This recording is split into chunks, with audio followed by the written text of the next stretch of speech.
We Africans sometimes believe that we must plant the tree and enjoy her fruits. No, we cannot. Wisdom has demonstrated not once, not twice, that those who plant the tree must and indeed never eat the fruit. Their joy is in planting the tree, that history may remember them. And I'm submitting to us that we must decolonize our mind. Kenya's Ngugi wa Thiong'o was right, that it is the decolonization of our minds that will be the beginning of our proper appreciation of where we want to go. What do I mean decolonizing the mind? We must recognize that we live in a global world that we cannot escape. We must recognize that we are going to relate with other civilizations that we cannot escape. We must recognize that we are going to work with the Chinese, with the English, with the French, with the Americans, with the Indians, and with the Arabs, and that if we do not work smart, they will outsmart us. Because everybody does what is in their best interest. Has Africa defined what is in her best interest? I'm submitting that we have not.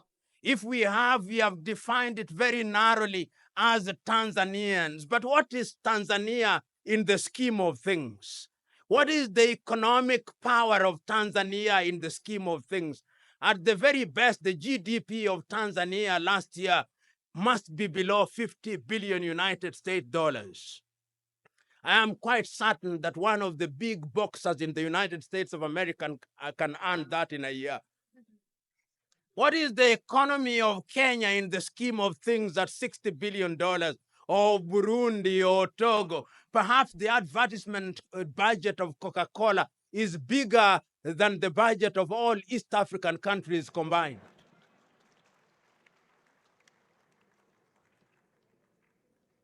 That is the truth.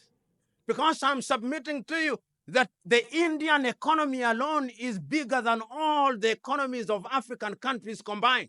India alone. Brazil's economy alone is bigger than all our countries combined. That is why you see when the Chinese president invites African president, all of them, without exception, run to Beijing very quickly. And when they get to Beijing, they are given $60 billion, all of them, the 55 of them, to share. And I ask myself, why don't you ask Nigeria's Aliko Dangote? You don't have to move. Aliko will give you 60 billion. He has it. And if he doesn't have it, you ask Patrick Motsepe from South Africa to add a little more.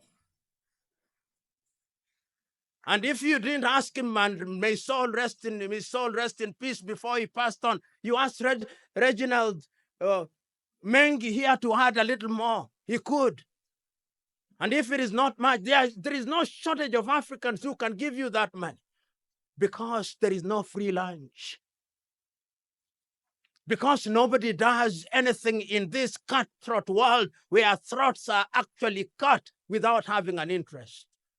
I'm submitting that in order for Africa to grow, it is we who have gone to school who must ask ourselves, what kind of schools did we go to? Is that great Nigerian singer, Fela Kuti, who used to sing in a song that I remind us about, "Teacher, don't teach me nonsense." Perhaps we were taught nonsense. And there is a need to unlearn some of the things that we learned.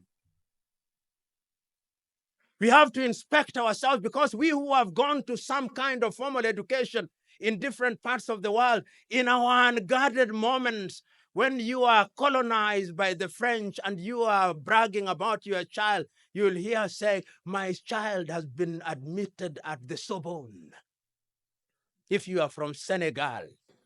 But when he's been admitted at the Cheikh Diop University, you don't even say it, because you think instinctively that the Sorbonne is superior. You should hear East Africans and former colonies talking how their children are going to the Ivy League school, not the University of Dar es Salaam. We must decolonize our minds, because the day we decolonize our minds, that is the day we begin to think right. Number two, we must define ourselves. Africa does not define herself. You know, I remember in 1989 when the Soviet Union collapsed. And it then meant that all the countries that had one-party states had to move into multi-party states. We were told by the conceptual West, and when I talk about the conceptual West, I'm including Australia, those countries that are geographically not in the West. They were telling us through their NGOs, and there is no shortage of them, that democracy defined by Europe and America, means that you must have multi-party states, and we formed them in the hundreds. Go to the Democratic Republic of Congo. They have 233 political parties. So that if you are looking at the ballot paper in the Democratic Republic of Congo, it is as tall as you are, or as long as you are tall, to speak correct English. Then we were told that democracy means that we must have elections every 5 years. And democracy means that the European Union and some other Western agency must come in and observe us and say that you little fellows, you have done a good job. That is effectively what they do. Once they have done that, then they print papers which says, now this is the index of democracy, and we are very happy because Europe and America have told us we are democratic. Not the woman in Butiama. The woman in Butiama has not told us we are democratic. It's Europe and America, it's Paris and Washington. We must define ourselves. But when they are telling Africans that, they don't tell Kuwait that. No, they don't. They don't tell Singapore that. No. They don't tell Saudi Arabia that. That is staple for the African. It is the Africans who must be told what to do, because he is incapable of knowing what he does. We must define ourselves. Who tells us that democracy must be defined by Europe and America? Can't we define our own democracy? Did we not have our forms and systems of governance before we were colonized? Isn't there merit in asking ourselves whether those systems can work better for us?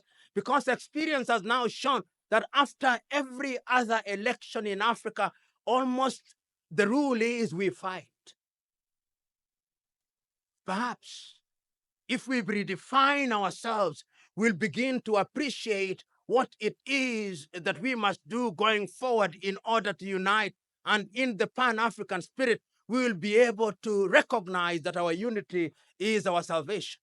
And that is why I'm happy that the African Union has now come up with Africa Agenda 2063. But Africa Agenda 2063 could be one of the pronouncements that we make as a continent. Agenda 2063 says, not in so many words, but in effect, that by the year 2063, Africa will have changed. We'll be economically vibrant. There'll possibly be an electric train running from Addis Ababa, Ethiopia to Dakar in Senegal, and one from Luanda in Angola to Suakin in Sudan, and another one from Cape Town in South Africa to Tunis in Tunisia, and that the entire basin of the Rift of the Democratic Republic of Congo will be better than the Silicon Valley, and that we will be trading with each other about 60%. That is Africa Agenda 2063. And one of the things that they promised themselves and ourselves last year is that by the year 2020, all the guns in Africa will be silent. That is next year. Next year, there'll be no more guns. A good thing, but you and me know that the guns are roaring even louder, which means that we must now ask ourselves what it is that we must do. But it's a good beginning, because it is a beginning of defining ourselves and defining who we are. Because let me tell you, and I don't blame the Chinese, but I worry about them and about us.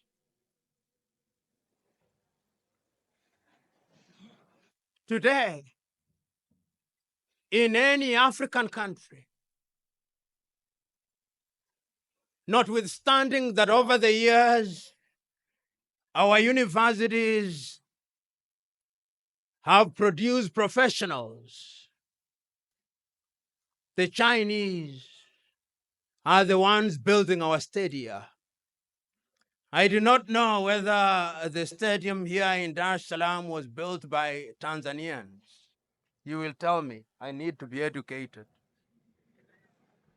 But I suspect that there was a Chinese hand. If you go to Nairobi, Kenya is the same. You go to any country, to Uganda, the same.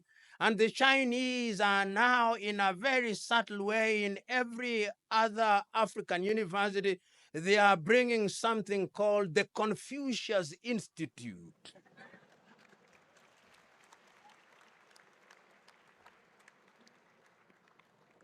Educate me.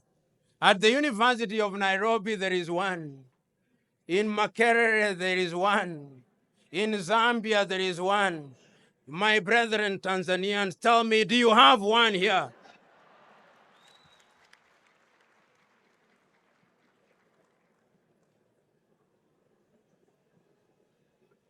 There is no free lunch.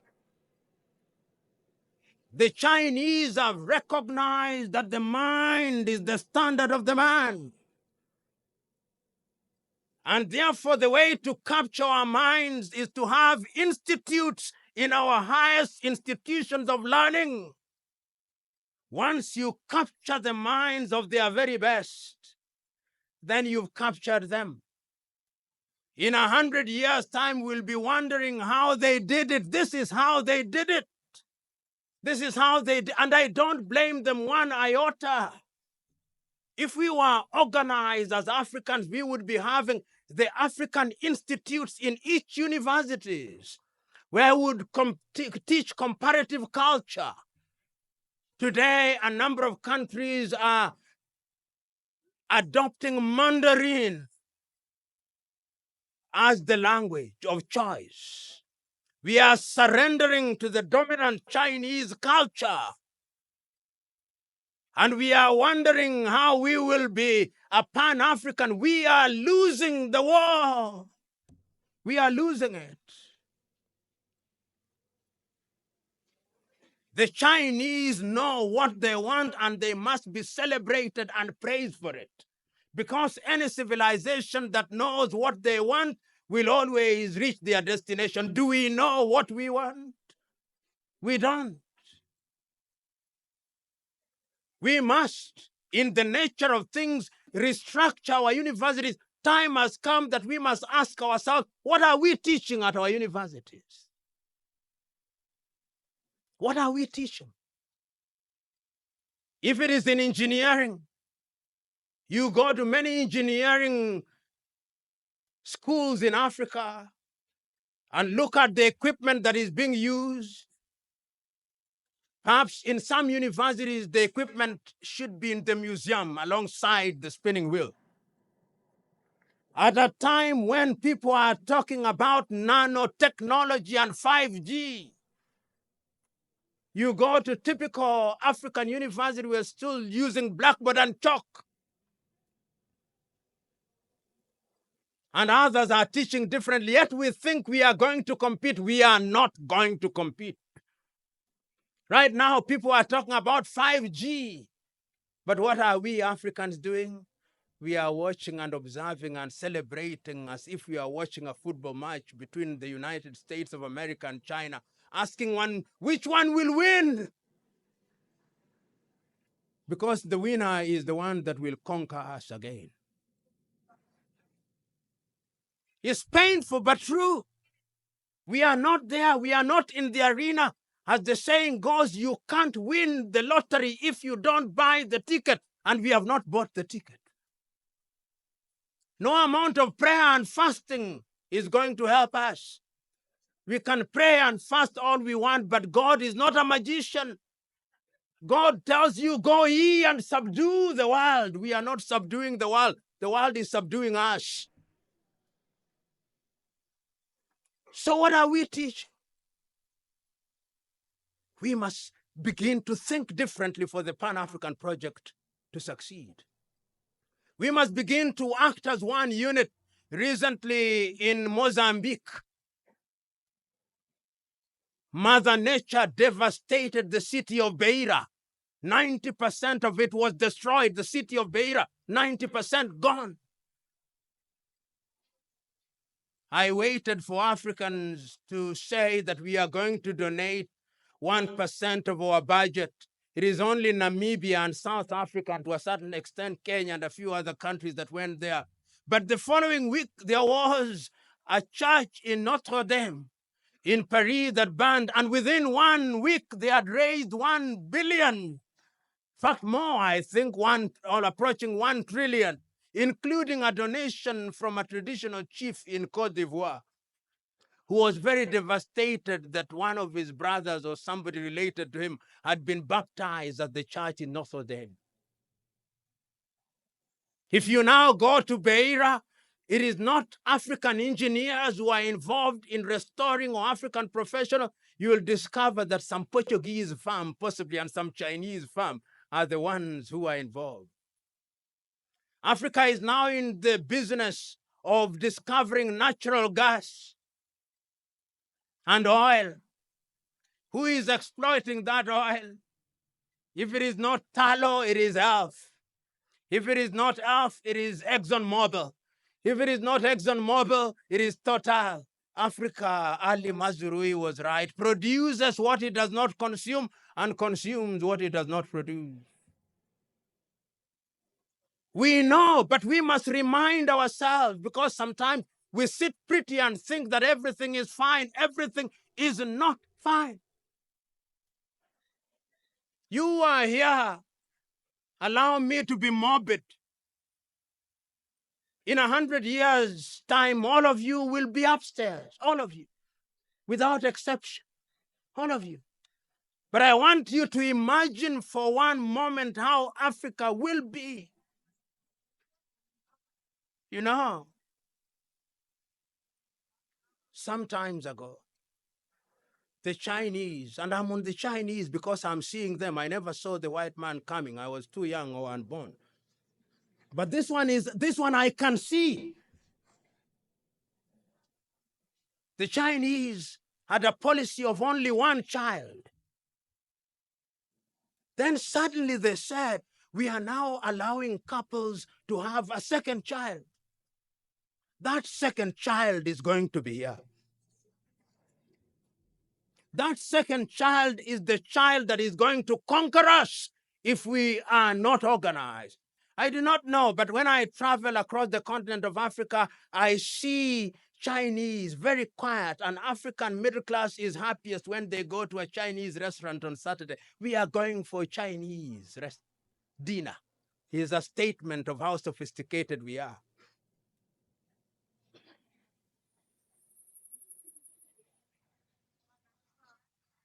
I'm submitting to us that we must do something about it. So, ladies and gentlemen, Africa can be great, and Africa must be great, but we must begin to do something about it. The question is, what are we doing? The problem that some of us have is that we feel helpless. We hold the view that we are not in political positions, and therefore we cannot influence processes. My good friend Pole Pole is here, and he is a politician whom I know. The question is, what must you do within your systems in the political arena to begin to energize processes? One must ask, for example, here in the East African region, what are we doing to ensure that in this region we think as one? I fly from Nairobi 1 hour, 5 minutes, and I now have to grapple with Tanzanian shilling. My Kenyan shilling becomes suddenly useless.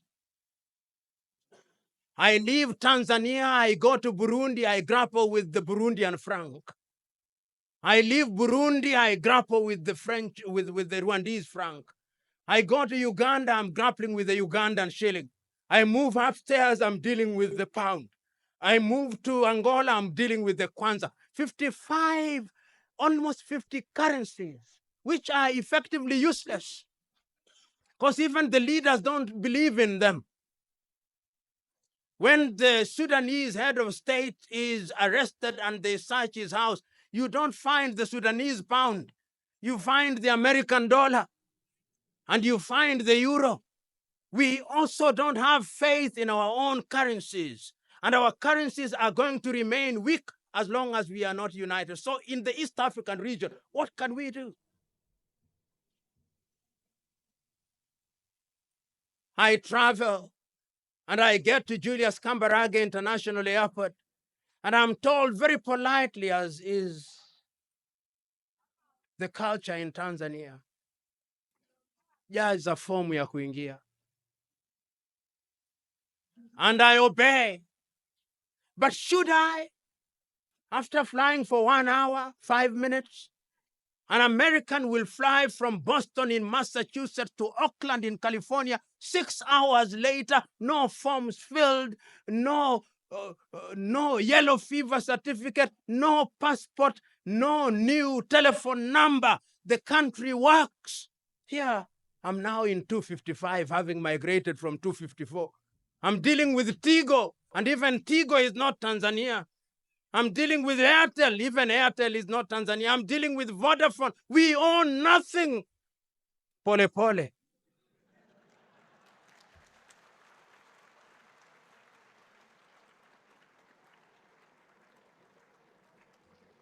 But if we are East Africa, we can begin to own things. When we begin to negotiate as East African, we negotiate with the EU, we begin to make sense to them. But if we are alone, somebody was telling me that African economies are growing, and I told them, yes, they are growing. But no matter how fast a goat grows, it can only be a fat goat, it can't be a cow. So what we must do is that we must combine all these little goats into a big elephant, and we'll begin to make sense. Kwame Nkrumah, may he rest in peace. How relevant you are 56 years ago today, when you spoke on that day in Addis Ababa, Ethiopia, and reminded us that Africa had to unite. If today I were to write, as Nkosana and Lamini Zuma wrote in the year 2013, if today I were to write a letter to our founding fathers who died several years ago, this is how the letter would read. I would not name all of them, but I would name the following. I would say, Dear Kwame Nkrumah, Dear Kambarage Nyerere, Dear Patrice Emery Lumumba, Dear Modibo Keita, Dear Ahmed Sekou Touré, Dear Thomas Sankara, Dear Nelson Holisa Samandela, we are gathered here today in Dar es Salaam, Tanzania, on this 25th day of May in 2019. And we are pretending to be discussing a new subject, but we are not.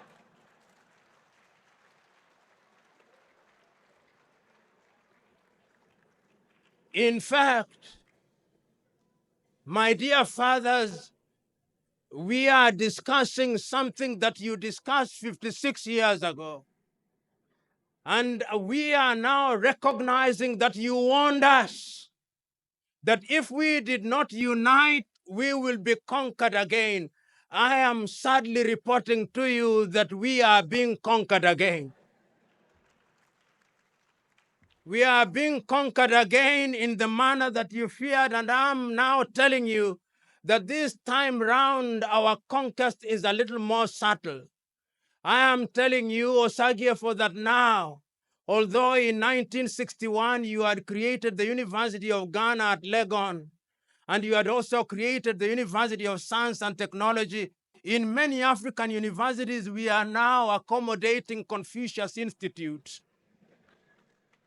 Osagyefo, we do not know what they are going to teach there in 100 years' time. But for the moment, they tell us is aid and that they like us. But Osagyefo, I agree with you, there is no free lunch. We are also sitting here today in Dar es Salaam, Tanzania, the home of your brother, Julius Kambarage Nyerere. And we also are reminding ourselves that Nyerere came up with a philosophy called Ujamaa, which was self-reliance. We can now tell you that in substance, Mwalimu was right. But unfortunately, we are still importing things from Europe. We now have mobile phones, which you did not have when you were alive. But unfortunately, Mwalimu, those mobile phones, none of them is made in Africa. Last week, we saw an attempt by somebody to claim that one was made in Rwanda, but I suspect it was only assembled in Rwanda. Mwalimu, we are trying. I can now also confirm to you that we have many political parties, just as you feared, Osagiev. In Congo, there are 233. But Congo is not at peace. In Tanzania, they don't have very many, but I can assure you CCM is still doing very well.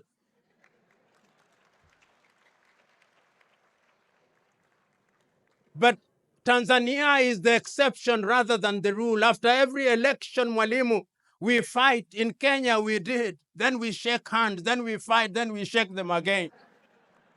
We are in the business of shaking hands.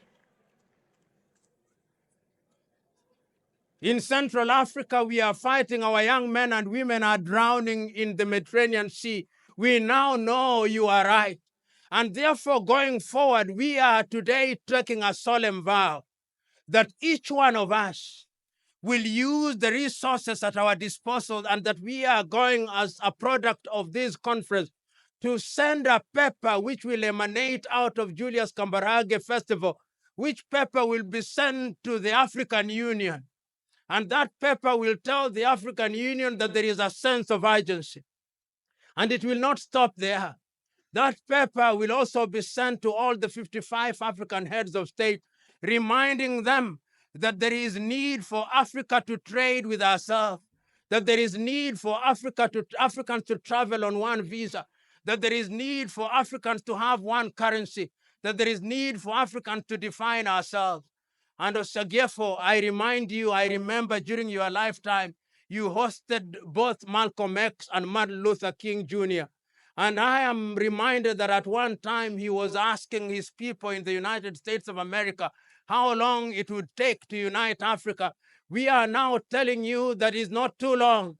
It is not going to be long, because young men and women are now telling us that we unite or we perish.